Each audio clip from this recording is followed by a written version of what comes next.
mesiamina pastor Dr. Kumui. Praise the Lord. Kafu kafu na mau. That young man De kakwimade. that the pastor was talking Yike about nti now, nyaye pastor glona mi fifia. Epeton. rolling like Epeton ele deviasi. that ball, Ye devia they mentioned etana la nyigba ye. Yesu penko ye mie yo. Yesu Kristo penko mie yo. Eye wo chitri. will get up. Wo chana chitri. He started walking. Eto azonli di. O chana zo azonli. You will see Mebe wonto na kponu. power, the power Eye that mawu penusen ike me dona kponu gbede oa ava agbo mefiesi ale Yesu penkome. not only that was Menye be ezu azonli dede koyo. Etitre.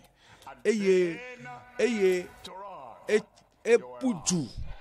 Eye wohana puju. impossible, Enusi anu ike oyo be matemi possible, azuwowo le fiesi ya. you will be saved. Ye na kpo dede. You will be healed. Na kpo doyoyo. You will be delivered. Ye mawu adegao.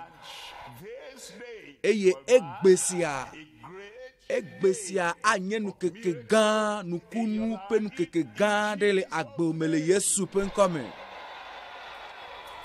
Are you there? De ne le toji a I know you are there in the crowd.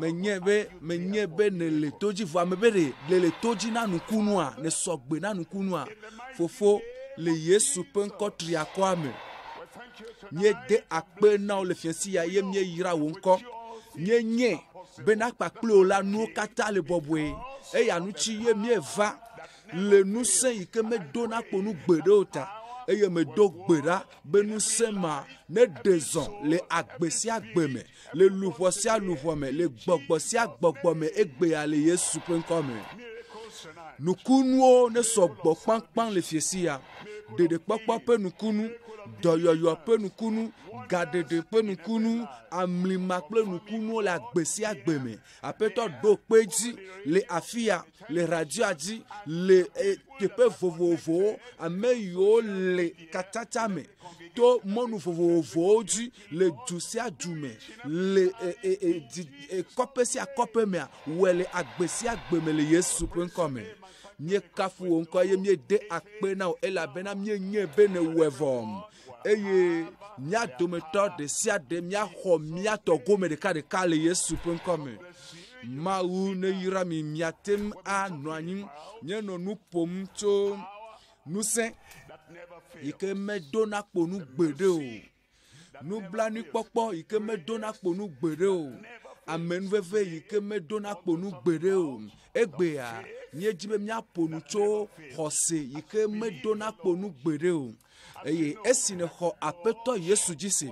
Esi ne nye bena mawu ike doye pe nugbewa enye mawu nu tepe wola eye mawu mame dona kponu gbere o nu se le esi eye ale ike wo no le bleman keke ome le isi me wo hihia nu se ike nu esia nu se make galesi egbe abe ale ike le bleman keke mame egbro bena enu ya ne do eye enu ado eye mawu nu se ike nu esi le bleman keke momea nu se make galesi lolon ike nu eme le yi momea lolon make galeme egbe siawo eye fiensi ya mawu ya vagro gbo yepe nu sia awo dole agbome yepe amesisia anne kokutio le agbome le Yesu penkome fiensi ya mejibe ma ponami cho vovo popo In the Father's faithfulness. vovo popo blibo to fofola pe ntepe owome vovo popo ike mawu pe nutepe oledete vovo popo blibo to fofola pe nutepe owome minami akpo Yohanes Tanyi eye makle cho kpukpu blad ton vove Yohanes Tanyi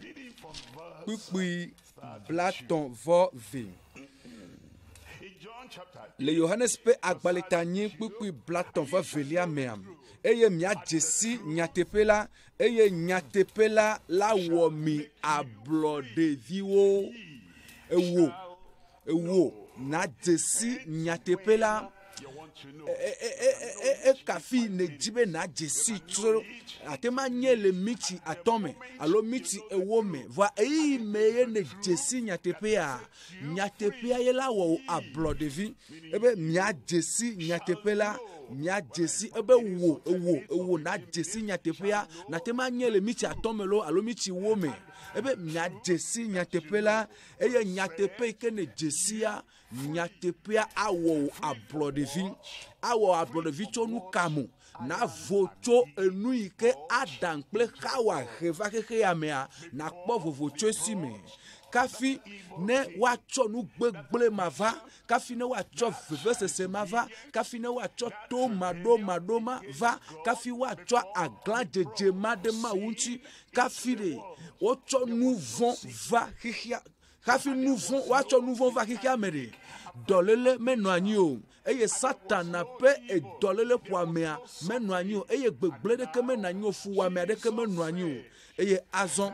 Yesu Kristo eglobe to gbobe adan ple kawa ocho vevesese haha sova kihia mea be monu de gali bena monu de li bena nusendeli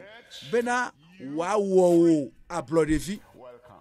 wezon kaka fiensia me do wezon na ova vovo popo me ebe nya desi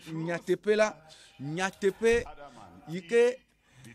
Adam ple Hawa ometen le nyatepe ma ometen le beneo nyatepe yike Kain mesuesio nyatepe yike ameo vovovo ameyo o jibe wa tu Babel petua ejua ye otaka o nyatepe ma ome jesio wo ono vivitime wo no nouveau me wo no dolele me wo no haha me wo no fupepe me nyatepe ma egbona na ofiesia amen nya jesi nyatepe la wakafu mawu ela bena ma jesi nyatepe la blobe akpena mawu ela bena ma jesi nyatepe la enye nyatepe ike awo abrodevi nyatepe ike awebe na vocho nouvome nyatepe ike awebe na vocho gbegble agbebada nono agbevlo nono na vocho dolele sime na vocho cancer sime amen eye ne vocho yomekpe sime eye ne vo cho enu yokata nye fuwame haha yokata abo sam reva agbojire zire kayike ne jesi nyatepea eglobe nyatepea awo ablodevi de ne pea menyi bere na no mlimlim la nyigba ye la nao ablodialo menyi bena na ve nu Yordan mechia ye la nao ablodevi o menyi bere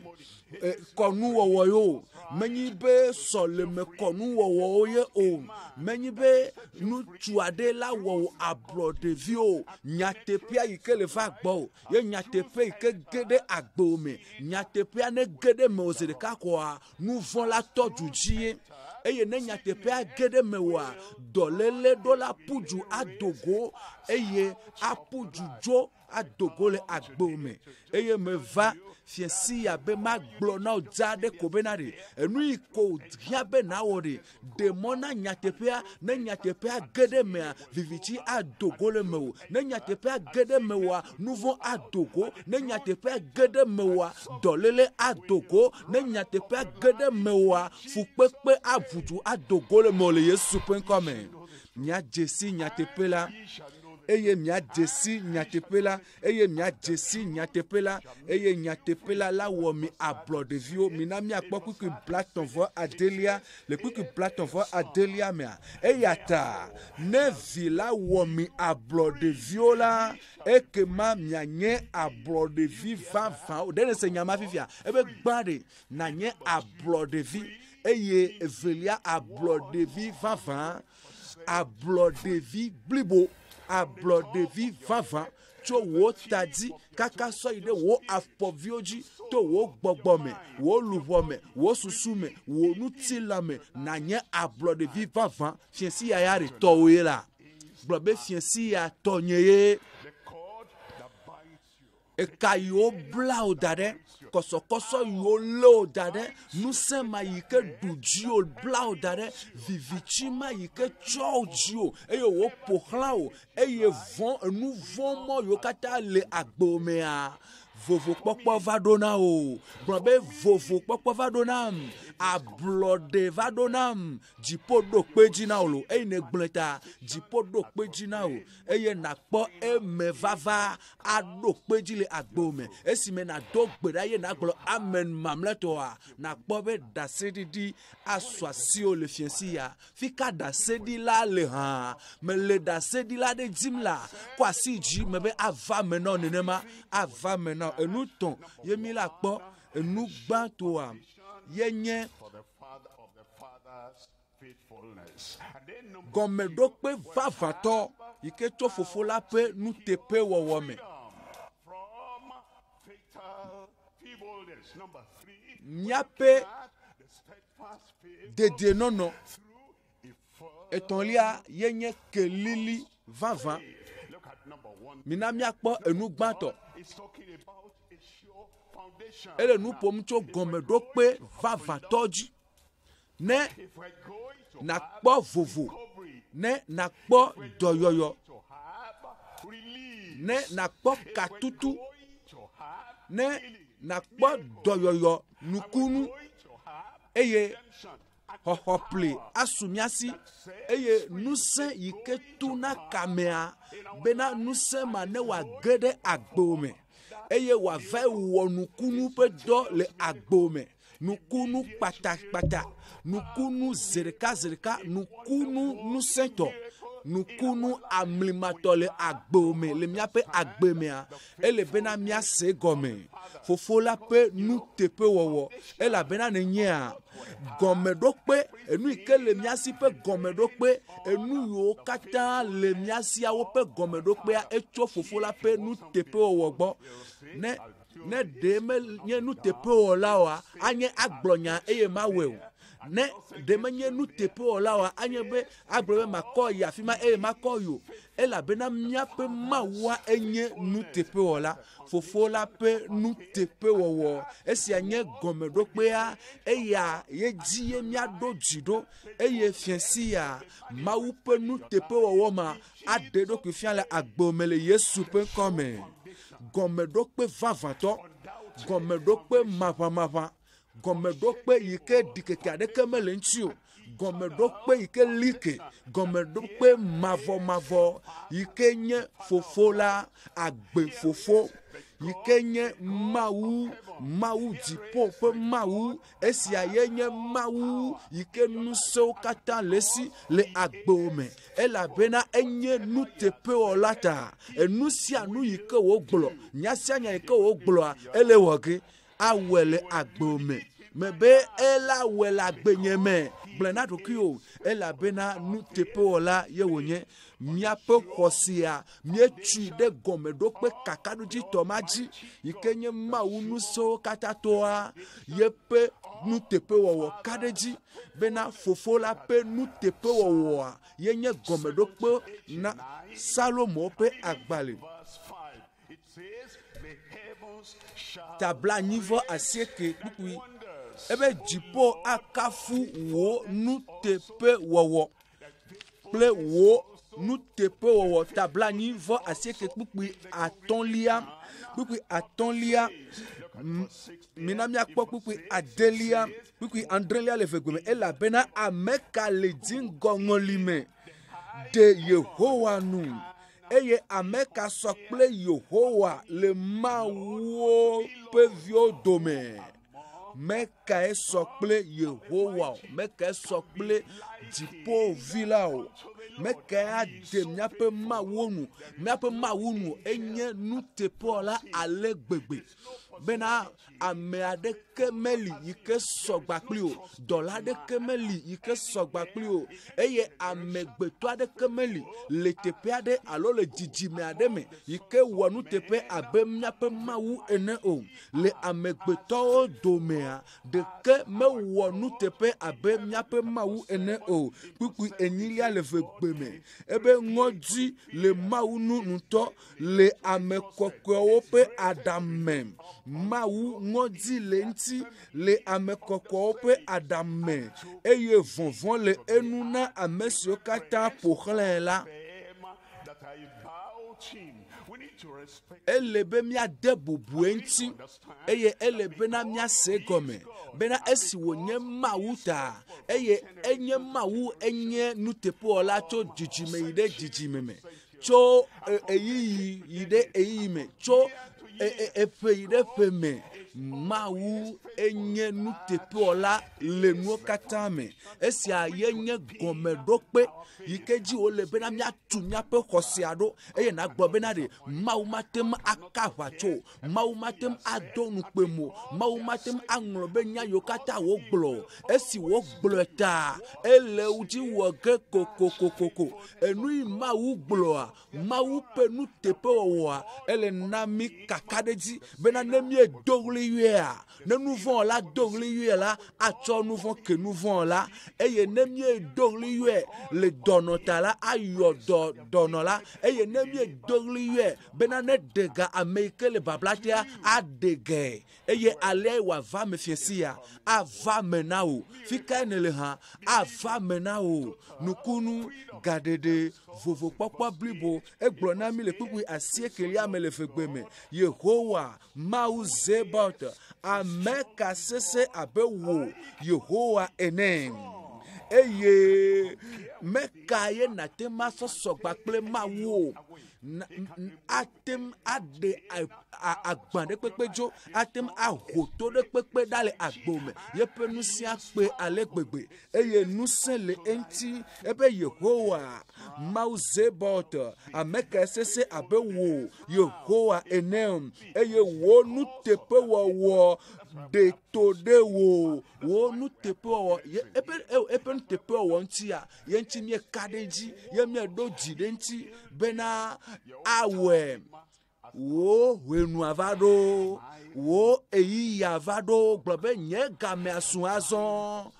Ɖeɖekpɔkpɔ ƒe game su na wo, vovokpɔkpɔ ƒe game su na wo, gaɖeɖe ƒe game su na wo, eye nukunu kpatakpata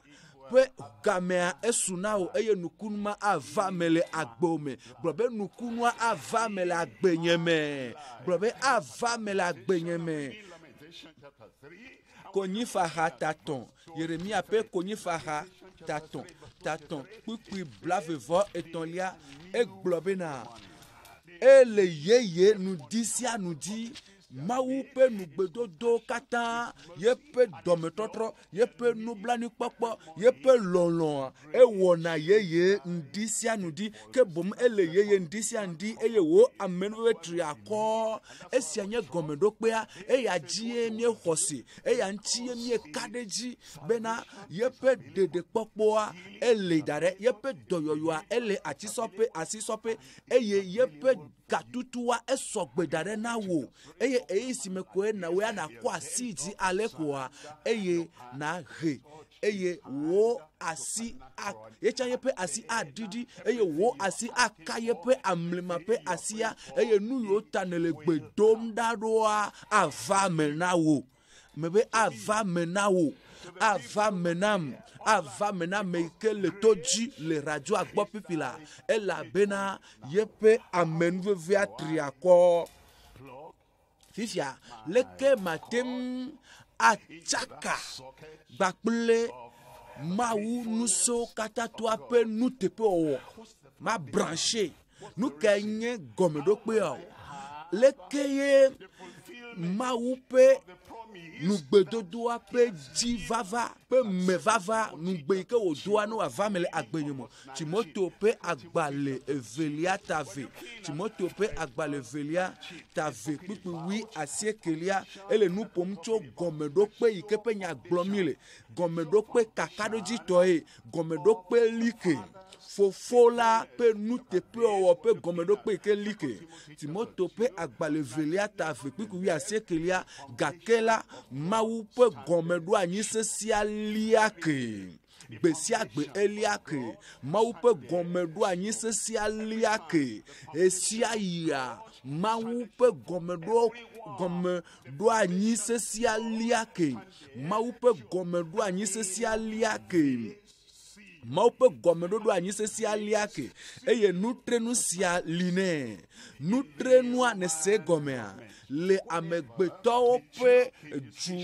kplɔkplɔ ƒe akpadzia ne be wowɔ nyametsotso ɖe la woɖona kpedzi woɖona sie dzi wotrena nu bena naɖeke matem atrɔe o bena ame aɖeke matem atseke ava trɔe ɖo ɖe o eye ame aɖeke matem atutui o. Mawu ƒe gɔmeɖoɖo anyi sesia lia ke eye nutrenu sia li nɛ eye dɔla aɖeke matem atrɔe o elabena Mawu trenu. Satana matem atrɔe o elabena Mawu trenu. Amegbetɔ matem atrɔe o elabena Mawu trenu. Nukekewo alo azãgbewo alo amegbetɔ ƒe nuwɔnawo matem atrɔe o alo eɖanye le Afrika ya alo Asia ya alo le Amerika alo xixia ƒe teƒe vovovo ƒe nuwɔna ɖeke matem atrɔe o elabena dziƒo trenu. Nutrenu sia li nɛ. Aƒetɔ la enya ame siwo nye etɔwo eye ame sia ame si yɔa aƒetɔa ƒe ŋkɔ la nate ɖa le madzɔmadzɔnyenye gbɔ eye wo katã wowɔ nu vɔ̃ eye Mawu ƒe ŋutikɔkɔe la hiã wo tim. Wo katã wonɔ gbegblẽ me. Wo katã wonɔ nu vɔ̃ me tso kaka Adam kple Hawa ƒe eyi. Wo katã wonɔ dzidada me eye dzidada nu vɔ̃ makɔmakɔ nyenye ele abe baba ene aleke baba ɖuna tsi ela nɔ ɖu atsia anɔ ɖui eye afi míele tsitre ɖo eye míegblɔ be zi ale si míekpɔtɔ le teƒe ma the termites of the primitive gbegblẽ ƒe baba of evil. nugbegblẽ nu vɔ̃ɖi wɔwɔ ƒe baba eye nu vɔ̃ɖi wɔame ƒe baba anɔ mía ɖum eye ne gblɔ be awo leke mawɔ azɔ elabena mele di vovokpɔkpɔ mele di ɖeɖekpɔkpɔ wobe ɖe ebe dogo le baba ma me dogo le baba kɔma do le me eye na dogo le nu vɔ̃wo me eye nava aƒetɔa ƒe akpadzi eye enu yiwo katã le dzɔ le akpa ma dzi ne le tsã afi ke baba kɔmɔ ɖuna o nu vɔ̃ ƒe baba gbegblẽ ƒe baba kɔmɔ ɖuna o afi ke wo ɖu míaƒe agbelea aƒetɔa atsɔ míaƒe nu vɔ̃wo katã ke mi fiesi ya tsɔtsɔke va ɖo vɔ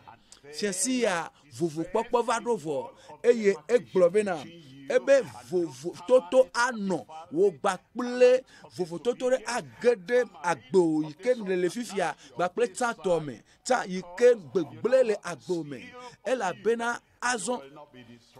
Mawu ƒe nutrenua anɔ dzi o. Mawu naɖeke magblẽ o gblɔ bena ɖe nye matsrɔ̃ o. Aƒetɔa aɖe yeƒe nusia sɔfia vovokpɔkpɔa sɔfia le agbome fiesi ya gɔ hã elabena fofo la ƒe nuteƒewɔwɔ ƒe gɔmeɖokpe like la eli ɖoƒe velia yenye míaƒe vovokpɔkpɔ yi ke dedienɔnɔ le eŋuti tso gbɔdzɔgbɔdzɔ xexea egbɔdzɔ eye nusẽ ɖeke ebe enu vitsukui ɖe dzɔ koa yeko amegbetɔ ƒe agbe adzo woƒe agbea efla ale gbegbe elabena babakɔmawoa wonɔ mía ɖum eye wole ɖu mí eɖu míaƒe agbe ƒe nusia eye míedze dɔ amewo dze dɔ eye ʋu mele lãme na wo eye nu vitsukui ɖe koe la wɔ leke koa amea ku eye de ko ame akli nu vitsukui ɖe koa evɔ edze anyi koa eku vɛ ma amegbetɔ ƒe agbea ƒe gbɔdzɔgbɔdzɔ ma gake egbea gbɔdzɔgbɔdzɔ ma yi ke le agbewo mea atrɔ eye ŋusẽ age ɖe lãwo me le Yesu ƒe ŋkɔ me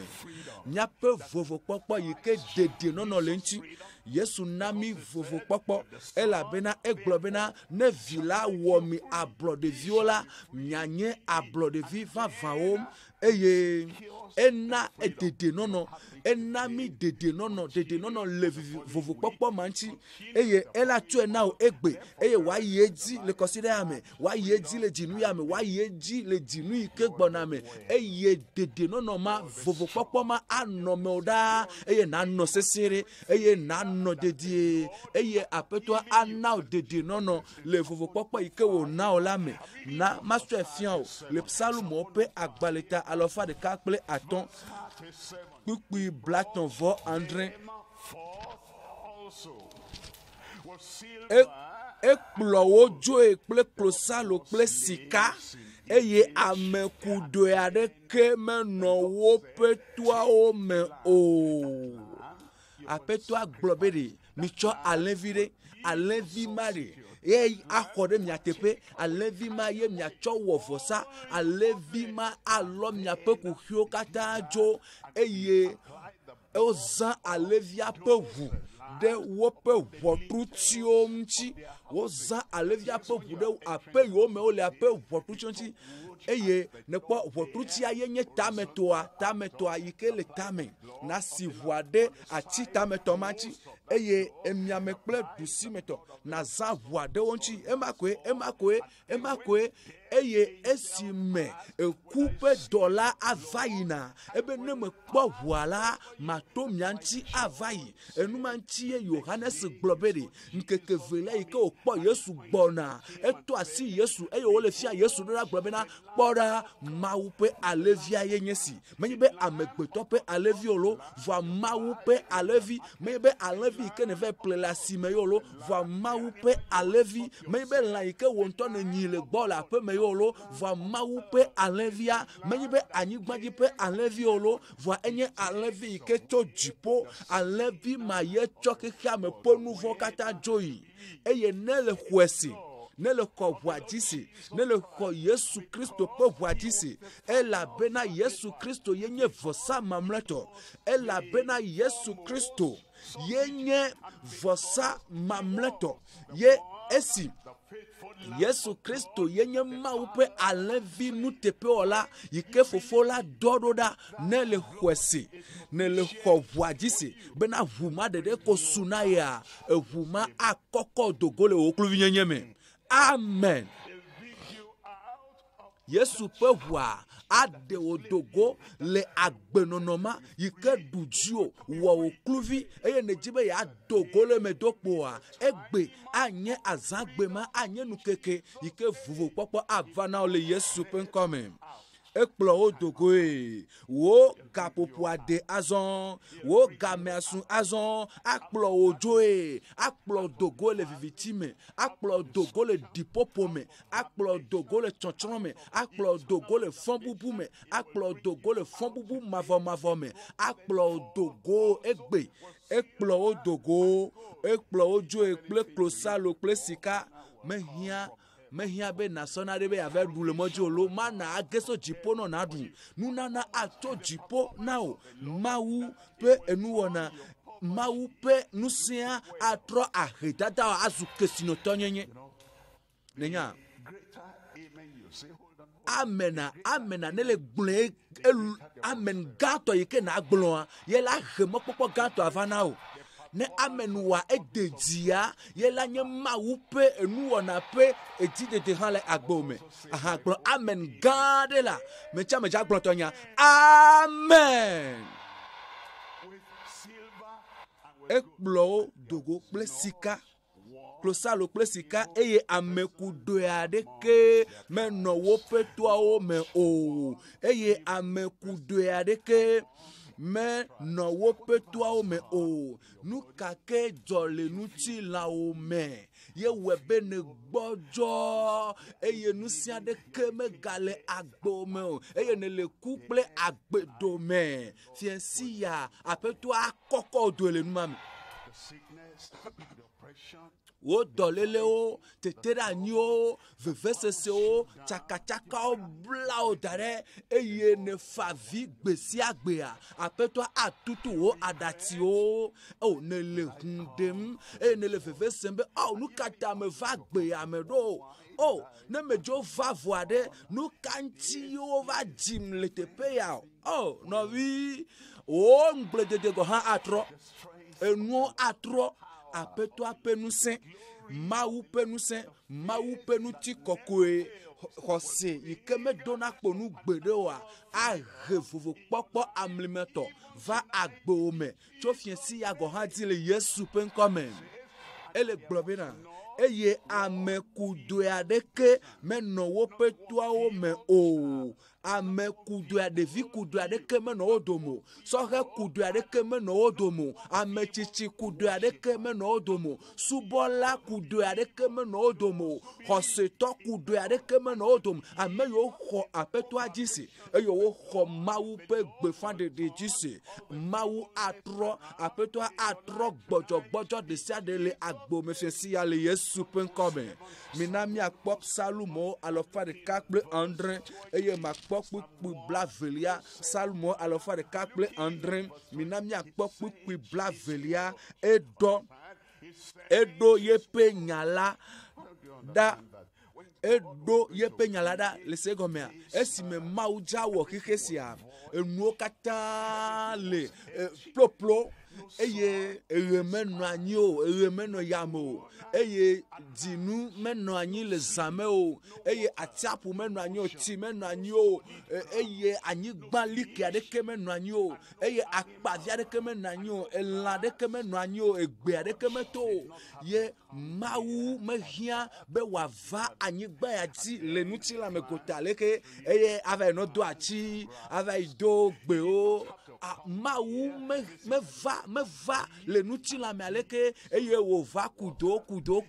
bena tsi ne do. Mawu ɖe meva anyigba dzi aleke bena elãwo ne woadzi vi eye woaɖɔ anyigba dzi o. Enɔ dziƒo ye lo eye wògblɔ nya ko elabena Mawu ya ɖe. Enu yi hiã be Mawu ne wɔa ye nyi be ne ƒo nu ƒo nya ne gblɔ nya ko enɔ dziƒo le afi ma eye wògblɔ bena be enu ya ne do ye ko nua do zi ɖeka ebe eya ne do ebe ɣe ne do eye ɣe do egblɔ bena be ɣletri ne do eye dzinu do egblɔ bena be ɣletriviwo dzinuviwo ne do eye wotsɔ wo do zi ɖeka ebena ɖe atsiaƒu ne eƒua ne va aƒua ne va ƒoƒu le teƒe ɖe atsiaƒu ne nɔ anyi ebena atsiaƒuwo ne ɖɔ fũu gbakple akpa ƒomevi vovovowo gãtɔwo vitɔwo vedomewo eye alea wòva me eye emegbe ewɔ amegbetɔ esi wowɔ nuwo katã sɔgbe da ɖe na amegbetɔ vɔa ewɔ amegbetɔ eye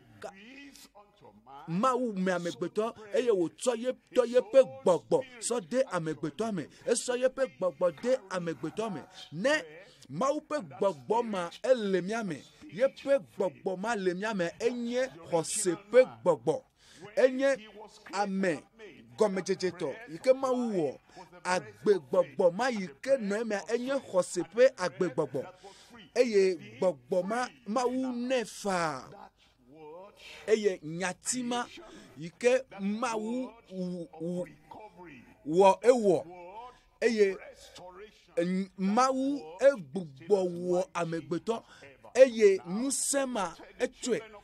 eye eyi de Israel viogbo ejibena Israel vio ne dogo le kluvi nyenye me one dogo le wope fukpekpe me one dogo le wope nuvo me one dogo le enu yo kata no wope agbetroma wa dogo le me eye mau ga do yepe nyadora de le donku edia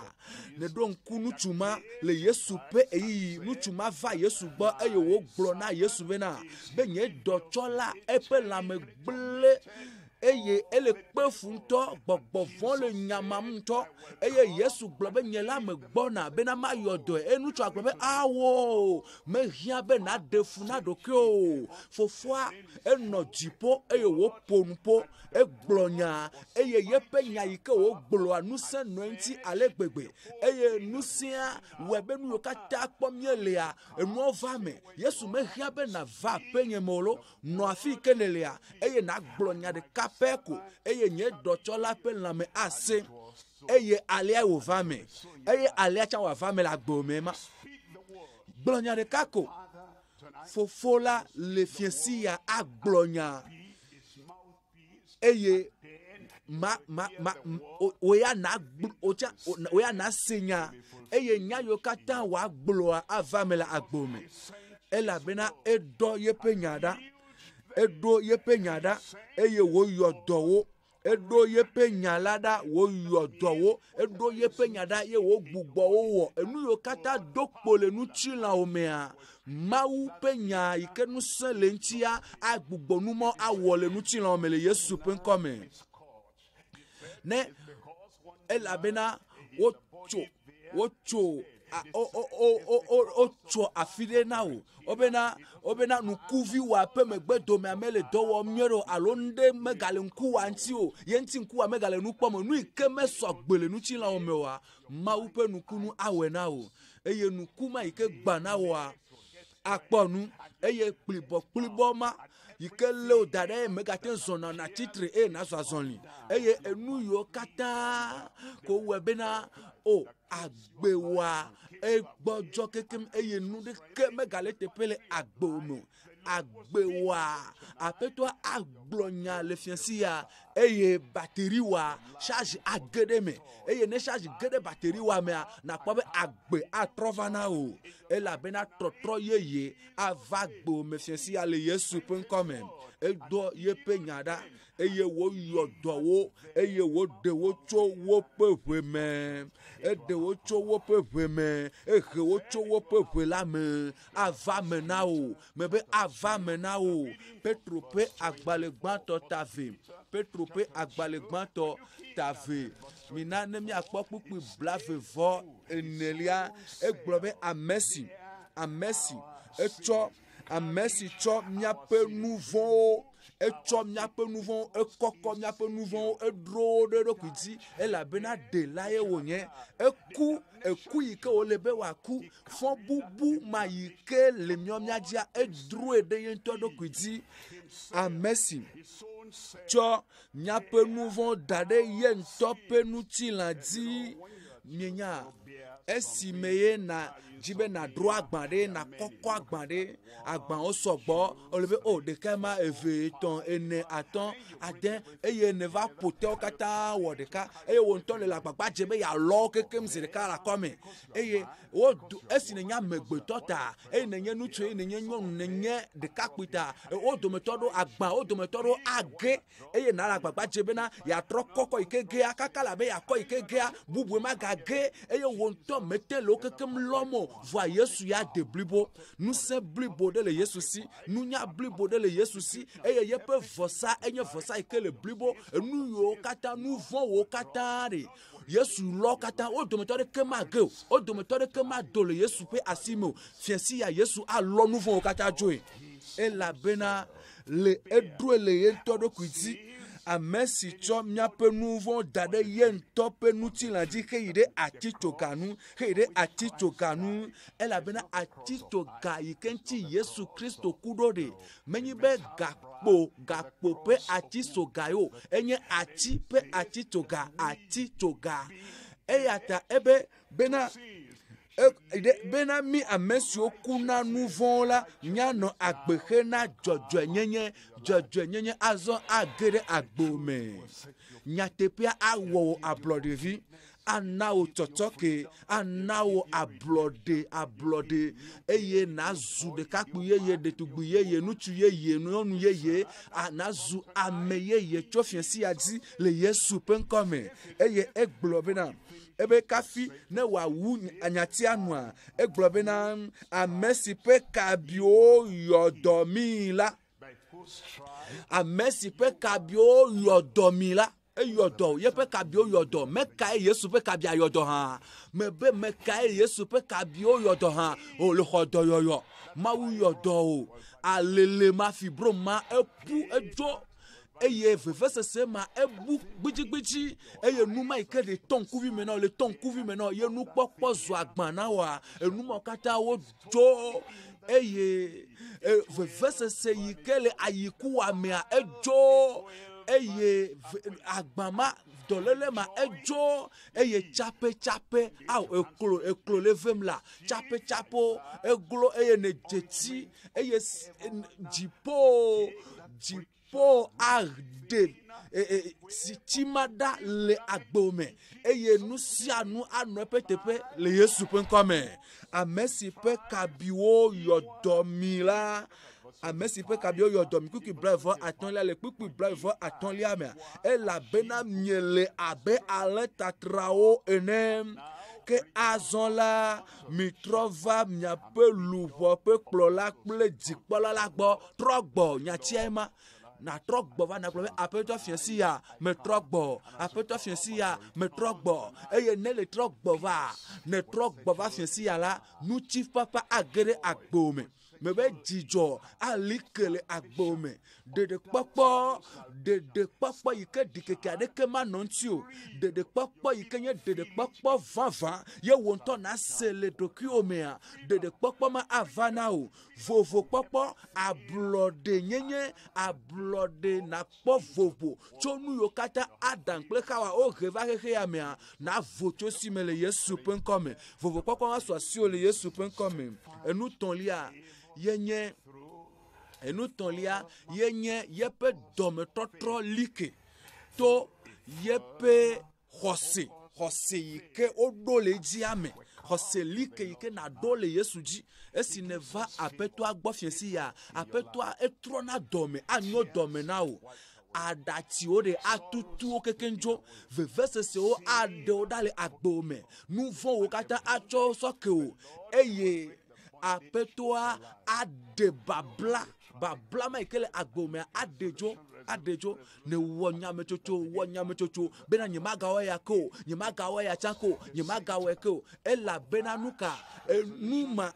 nyame chocho ma yepe chichi na yenye enye lebe nyemaga ko nyemaga voilà lebe wo de kapele ti akogo ene le blom jipo meleme o mau pe nu blani popo meleme na o le blobe nyema ga wesi ake o ela bena lolonuma eti akogo ele dokusi eye jipo mekpede nchi o enuma nchi nyame chocho ma matema yinko matema wodo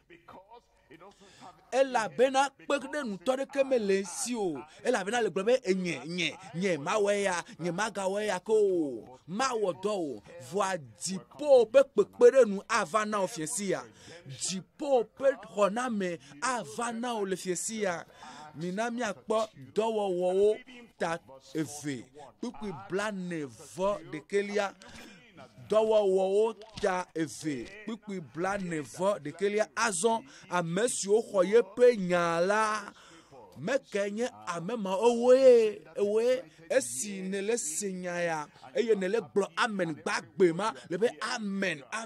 eye nele po jijo eye nele khonya gbagble jijo nele khonya de ko me gbagble jijo eye ma glo be na alejibe na kho Yesu Kristo abe de lawe na o ne kho gbagble jijo eye ne ko asiji gbagble jijo e ma wenye ameyo khonyala eye ne nyewo dometo de ka ameyo so jijo yo khonyala o khonya gbagble jijo enya ka yo ho esi me Petro gblɔ na bena de mi trɔ le miaƒe dziwo me eye mi gbugbɔ dzi eye woade Mawu tsi ta na mi eye miaxɔ nu vɔ̃wo ƒe keke. Esi Petro gblɔ na Petro megblɔ bena de mi trɔ dzi me ɖeɖe ko ye na gblɔ be obe trɔ dzi me le be o nu vɔ̃ nya be nu dzɔna dzi nam ŋutɔ nye ma da asi le ŋuti o mele se vivi le me mele vɔ eye wo gblɔ be trɔ dzi mea woxɔ nya kple dzidzɔ eye wo gblɔ be miawoe nye si mi la trɔ le miaƒe dzi me míetrɔ le miaƒe dzi me eye ame mawo yi ke xɔ Mawu ƒe nya kple dzidzɔ la wode Mawu tsi ta na wo eye le ŋkeke ma dzia wotsɔ luʋɔ anɔ 3,000 kpe ɖe wo ŋu le fiesi ya gɔ hã wotsana ge ɖe fiaɖuƒe la me. Me be wo le gege ɖe fiaɖuƒe la me la ge ɖe me na le kpɔ dzidzɔ eye ne le gblɔ be Yesu nye aƒetɔ nye fiesi ya Yesu ye nye ɖela nye Yesu ye nye ɖela nye Yesu ye nye ɖela nye me dzesi nyateƒea azɔ me dzesi nyateƒea le Kristo me esi me dzesi nyateƒea ta nyateƒea yi ke do nutsi la nye Kristo Mawu vi la ne vi la wɔ wo ablɔɖevi la na nye ablɔɖevi vavã eye esi ne hoe kple dzidzɔa ebe de wotsɔ wo kpe ɖe ame 3,000 ŋuti mina miakpɔ kuki 49 eye gblɔ kuki 49 me eye wonɔ apostolo ƒe nufiafia kple habɔbɔ abolo kaka kple gbedodo ɖa me kuki 49 eye vɔvɔ gã va amewo katã dzi eye apostolo wɔ nukunuwo kple dzesi geɖewo le Yerusalem. Nukunuwo kple dzesi geɖewo mele kpɔ nukunu kple dzesi ɖe le aƒea me ɖa nukunu kple dzesi ɖe le ame ɖe yi ke le radio agbɔ ɖa ame ɖe yi ke le kɔdzi ɖa ame ɖe yi ke le kɔdzi kpa me ame ɖe yi ke le gakpa me ɖa nukunu kple dzesi le Yesu ƒe ŋkɔ me esi ne xɔ Mawu ƒe nya la enya ye hena nukunu vana Mawu ƒe nya ye hena dɔyɔ vana Mawu ƒe nya ye hena gaɖeɖe vana Mawu ƒe nya ye hena gbugbɔ gadzia vana Mawu ƒe nya ye hena nukunu kple dzesia vana eye egblɔ be nukunu kple dzesi geɖewo wowɔ le Yerusalem. Kpikpi 49 zɔn kpikpi 49 hele Mawu kafum ne le Mawu kafu ge fiesi ya me be de ne le dase ɖi ge fiesi ya elabena eya va me le agbo me ele me va ge yeƒe nukunua ƒe me vava ava me le agbo me hele Mawu kafum eye wokpɔ amenuveve le dukɔ blibo la katã gbɔ amenuveve wona wo afi wogbo le sare wola yɔ ye la afi ke ne nɔ fu kpem le ye xaxa ne kpɔna le afi ma de agbe yeye ava de enuwo katã atrɔ nyuie ne Kristo ge ɖe mea efupodo la dzogo ne Kristo ge ɖe mea tsakatsaka adogo zi ɖeka ye ne Kristo ge ɖe mea dɔléle adogo ye ɖemɔ na Kristo ne wòage ɖe me ɖemɔ na Kristo ne ge ɖe me de Mawu ƒe ŋutifafa ava eye gbugbɔ gaɖo te ava na wo eye Mawu akpɔ nublanui na wo dziƒo ave nu wo anyigbadzitɔwo ave nu wo eye Mawu atsɔ ame yiwo kpɔ agbexɔxɔ la akpe ɖe tsɔtsia ŋuti Mawu tsɔ amewo sɔ kpe dziɖuɖu ƒe hamea hame yi ke le tsi hame yi ke hame gbagbe Aƒetɔa sɔ ame yiwo kpɔ agbexɔxɔa sɔ kpe hame yi ke xɔ Yesu Kristo dzi se Mawu atsɔ kpe ye be ƒomea eye ne Mawu kplɔ ge ɖe me de la gblɔ be vinye yeyea vinye nutsuvi yeyea yeya lo eye wogbugbɔ dzi yeye natem axɔ pe gbogbo fa vɔ la ne le ge ɖe Mawu ne le xɔ pe 90 gɔ hã Mawu agblɔ be vinye nyɔnuvi ela be ge ɖe me eye aŋlɔ nukɔwo ɖe Mawu viwo be ƒome gbalẽa me aŋlɔ nukɔwo ɖe agbegbalẽa me eye amenuveve ma yi ke medona kponu gbeɖe o eye nublanuikpɔkpɔ ma yi ke medona kponu gbeɖe o eye xɔse yi ke medona kponu gbeɖe oa awɔ dɔ le agbo me fiesi ya le Yesu ƒe ŋkɔ me ke bia na kpɔ ɖeɖe eye woagbugbɔ ɖo wo te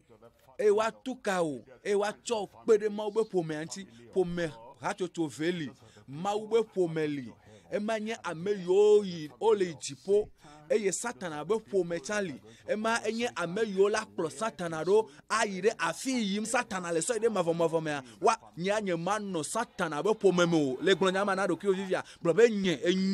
enye to mɔ ƒe amenuveve mea. Nye ma nye Satana be ƒomevi o. Meka be ƒome me vie na nyo. Mawu be ƒome gblẽ la. Me ƒome kame le dzi be ya nɔ. Eye ŋuti ame kpekpea le va na wo bena ɖe natso eme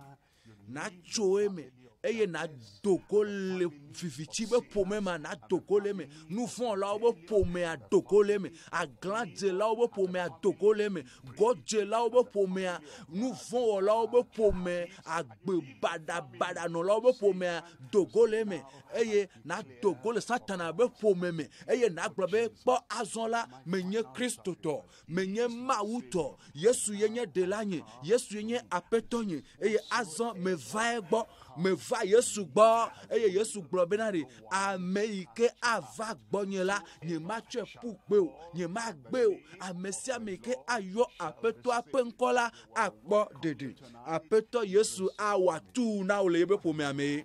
Fika ne lo, mebe fika ne lo. Geɖe Mawu be ƒomea me eye aƒetɔ la ŋutɔ atsɔ wo akpe ɖe atsɔ geɖe dziɖulawo ƒe hame, atsɔ geɖe agbexɔxɔ ƒe tsetsea me ƒe hamea me eye nuvɔ maga geɖe me ke o eye dɔléle magava agbewo me ke o eye naneke magaɖu dzi wo ke o le Yesu ƒe ŋkɔ me. Amen. Míabɔbɔ ta eye míamia nukuwo. Míabɔbɔ ta eye míamia nukuwo. Esia nye wo dziƒo ƒe amenuveve na va dzi o. Ne se nyateƒea eye aƒetɔa le dzi be ɖe na xɔ nyateƒea. Yesu Kristo ye nye nyateƒea. Yesu Kristo ye wɔ vɔsa mamlɛtɔa ɖe ta wo eye wòtsɔ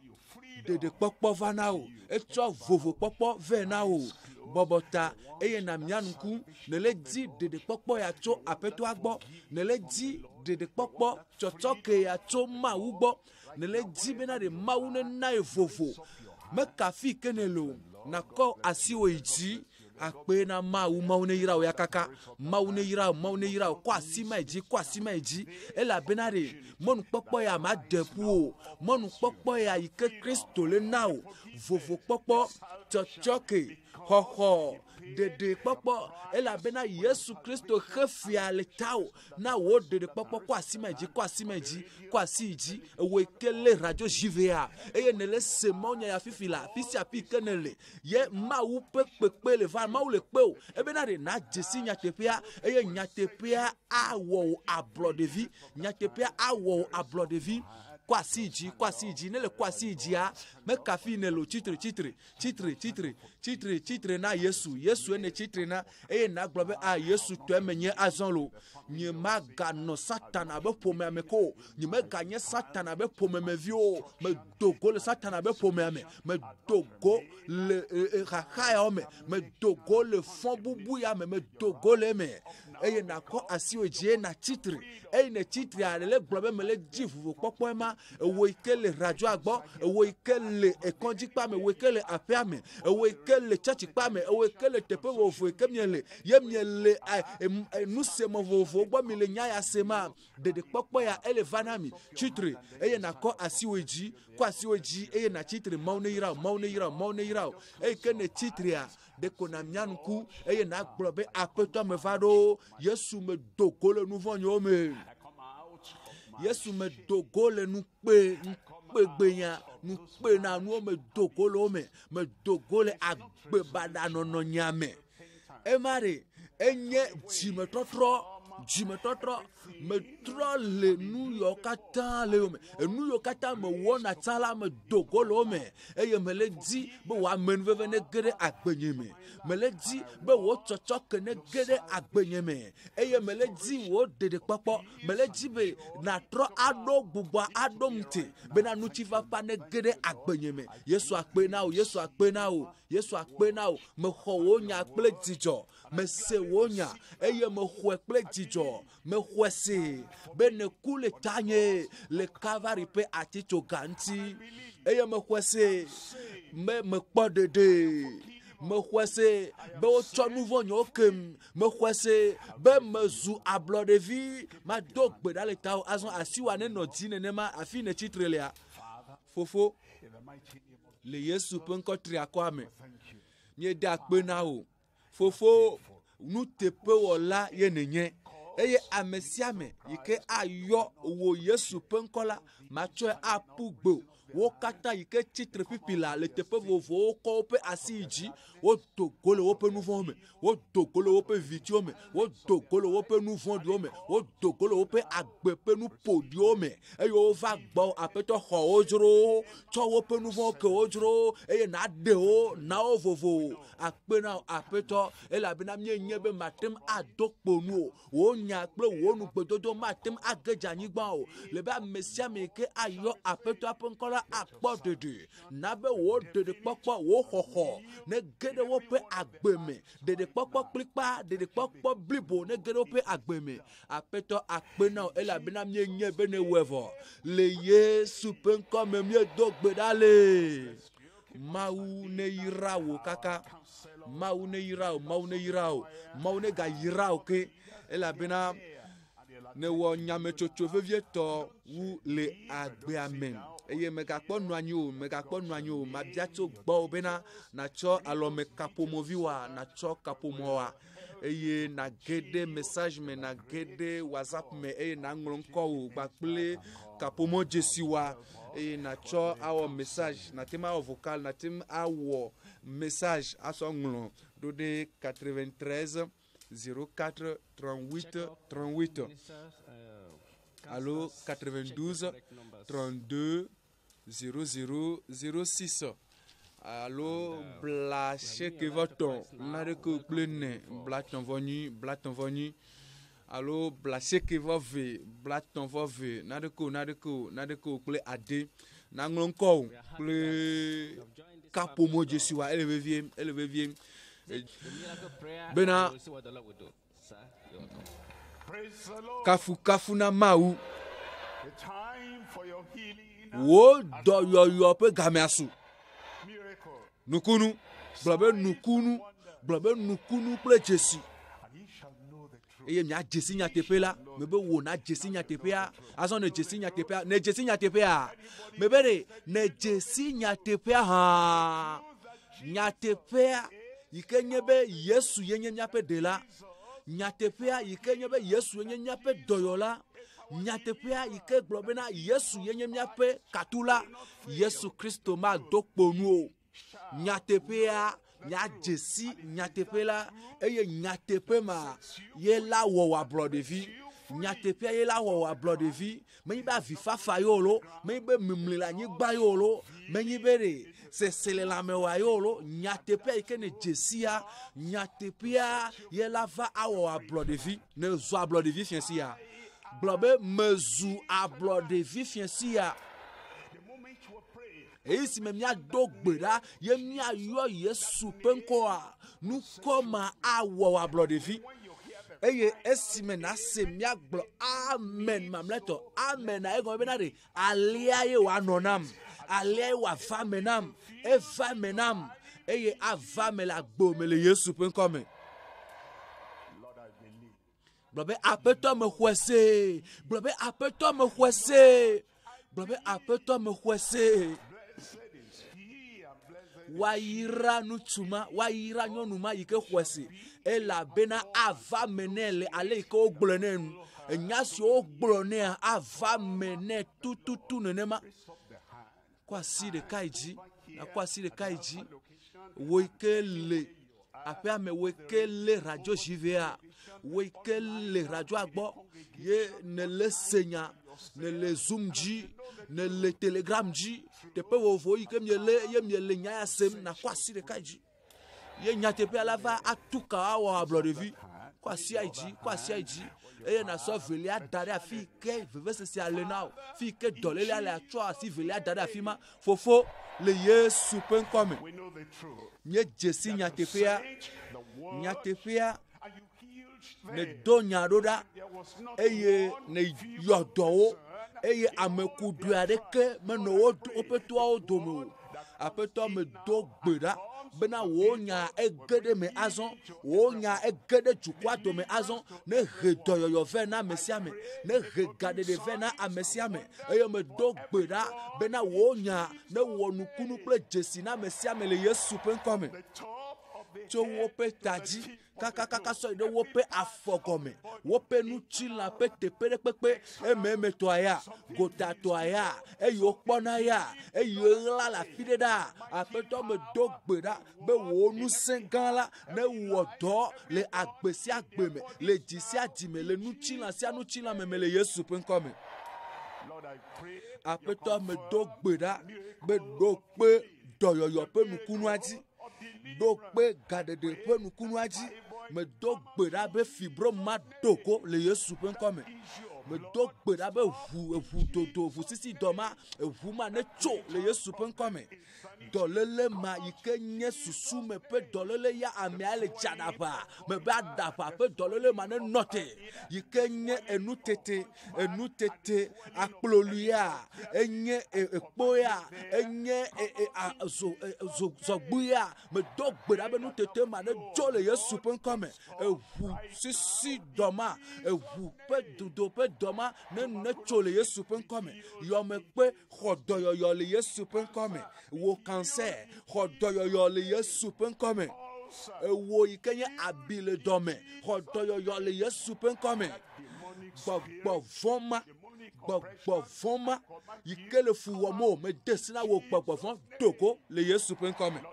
apeto me do gbera bena edomadamada si adomadamada me do gbera be do makata ne khope doyoyo do ike rena me na de kume me be dolele mo ne khope doyoyo veve se sele nu chilome dolele de pepele agbome dolele de pepe ike le jio apeto akasi ncho fifila khodoyoyo me be vo na tro akpola mese la mese blibo le Yesu pen come apeto do pe nukunu oji do pe nukunu ple jesi oji do pe doyoyo ajina mesiame ame yo le toji ame yo le jivea ame yo le zoomji ame yo le tepe vo jijipe afidole afisi afi ikole le tepe vo lo ba pome le konji pa mea me do gbera be nukunu pe doyoyo pe nukunu ane suo dometo de sia de si le Yesu pen come do peji defia we fifila akpe na ela bena mienye be ne rotomi le Yesu pen come mi do gbera le Evame ewevo fisi afi kenelia na dodo ki okpoye eye apeto akasincho apeto eyodona o nuku gbagban wi eye na ponu pulibo titre eye na so asonli apare ka tutu na o titre eye na so asonli adika ike no agbo mesa kuhima ike no agbo mesa apeto la we ela bena amen mamlea nye gbleva ivo nukunu wa eso asio blobe me khotonya dodo ki okpo check up do ki okpo dodo ki okpo amen aya mi glevo amen mamleto ami glevo eye dodo ki okpo nukunu wa so asio nukunu wa eso asio mawu we now eyodo ne kpo nukunu akuna do wuli sesere amen e mi akpo jijo pere nu chi o le glo amen avo na cho alo meka pomoa e na yo number yo 1100 na yo e na dida se Nikpa nukunema ele va me la firevo. Ele va me la pea me vo. Ele va me do ki okpo chitre nazo azoli. Chitre eye nazo. Vunkua e na kponu. Vunkuvia e na kponu elabena mau kasintio. Mau penu se a désolé.